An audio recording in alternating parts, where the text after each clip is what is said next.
Macular edema. Ever heard of it? It's a pretty common eye condition, especially for folks with diabetes or after eye surgery. But what exactly happens, and how can you spot it? Let's break it down. Macular edema is swelling in the macula. The macula is the part of your retina that lets you see fine details. When fluid builds up here, things start to look blurry or wavy, and colors might not pop like they used to. Now, there are a few stages you should know about. Earliest stage, you might not feel a thing. Vision seems fine, but tiny blood vessels can start leaking fluid into the macula. Moderate stage, you'll probably notice some real changes. Words might look fuzzy when you're reading.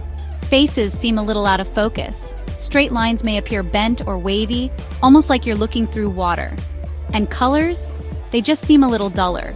In severe or advanced stages, vision can get pretty distorted. You might have a hard time recognizing faces or reading, even with your glasses on. Some people even notice a dark or empty spot right in the center of their vision.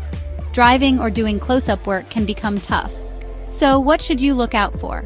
Blurry vision, wavy vision, faded or dull colors, trouble reading, a dark spot in the center of your sight.